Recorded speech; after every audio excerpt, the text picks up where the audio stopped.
welcome back to my channel. Today I've decided to give you an update on my mole removal. If you watched my previous vlog about my mole removal and lip fillers, you'll see that I used to have two moles on my face. One was here and one was here.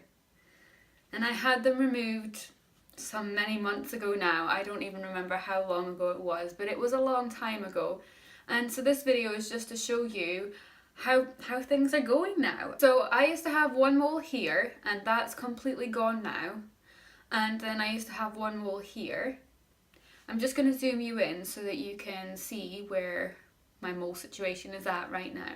So my biggest mole, the most prominent one, was the one that was here on my chin. It was darker in colour and it was bigger. That one is gone now completely. All that's been left is, if I stretch my face out like this, you can see there's a tiny little bit of a lump. That lump is actually a scar, it's scar tissue. But when I just have my face resting normally, you can't see it. The mole that was here on my nose, this one is completely gone. It's completely flush as well. You would never have known that I had a mole here. Now I did mention that I have a little lump here from the mole being removed and that's scar tissue. Yes, there is a lump here, but it's a lot lighter in colour and it sits in the crease, so it's not very prominent. It's hardly noticeable compared to how it was before, and yeah, I definitely think it was worth doing. So if I could go back in time and I could do it all over again, I would definitely do it, and I would say that it was money well spent. This mole used to irritate me in so many ways, like in more ways than one. It used to flare up and it would be itchy and it would be just really irritating on my face. So it would irritate me in that sense. But it also irritated me in the sense that whenever I looked at myself in a picture that had been taken of me, or whenever I looked at myself in the mirror, it was the thing that my eye was most drawn to, and it just bugged me. It's just an uninvited guest, okay? I'm not okay with it being on my face. Now that I've had my mole removed, I don't see it anymore. When I look at a picture of me or I see myself in the mirror, I don't see the mole, and a lot of times I forget that I actually did used to have a mole. And it's not until I see pictures of myself before that I'm like, oh yeah, I had a mole. Like, wow. And it's definitely been worth it for me. The healing process.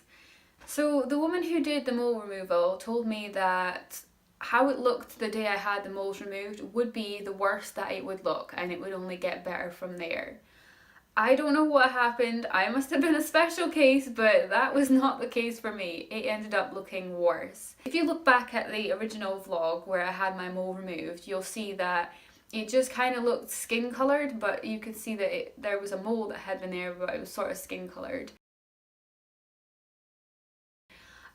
That ended up turning into a really dark black spot.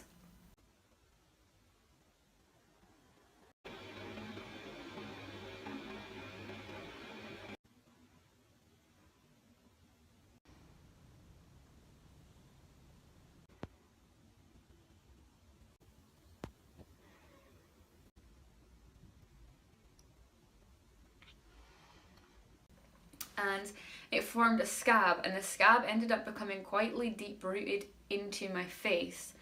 And then the scab sort of came away from my face, so it kind of like came away from the sides, and then there was just like this dark scab in the middle that was detached from the rest of my skin on my face, and it went in quite deeply.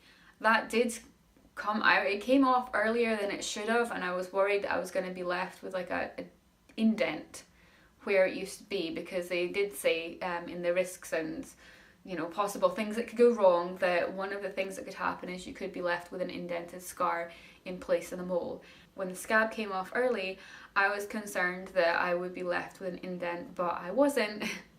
I was left with a raised lump. So after I had my first session, I had to wait 8 weeks before I could go back and get the second session done. Honestly, for me personally, I think the first session would have been enough. What had happened was, after the first session, there was like the lump, the raised lump that I have.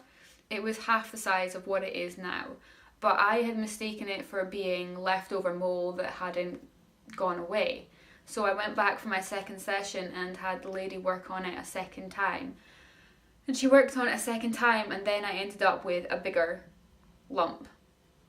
And I then discovered that that lump had not been residual mole, that lump had actually been scar tissue, and when I had her do it a second time, I just ended up making it worse. But that being said, it's not bad, it's not terrible. You can't really see it unless you're specifically looking out for it. And like I say, I even forget that I used to have a mole. That's how unobvious it is to me. Was it painful? No, not really. I'd be lying if I said there was no pain there at all. But like I mentioned in my original video, the pain was similar to that of having your eyebrows tweezed for the first time. And the lady would ask you if you were in discomfort, and if you needed a break, then she was happy to stop. I was fine to just keep going. Like I say, it wasn't that bad for me. The healing side of things probably was the more painful of the two, but don't be confused, or I don't want to be misleading. It wasn't painful to have the healing done. It wasn't like a pain that I couldn't cope with. It wasn't really sore.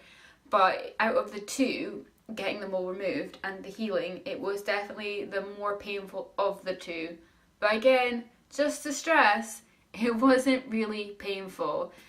It was just like if you popped a spot on your face and you know, the pain from that healing, it was similar to that.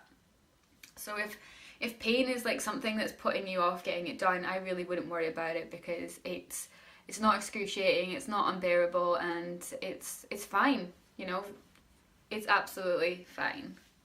So I'm going to end the video here, and if you have any questions about mole removal, if it's something that I haven't addressed in this video, because it's quite possible I haven't, if it's something that you are still wondering about or you need to know, then feel free to leave a comment and ask a question, and I'll be happy to get back to you.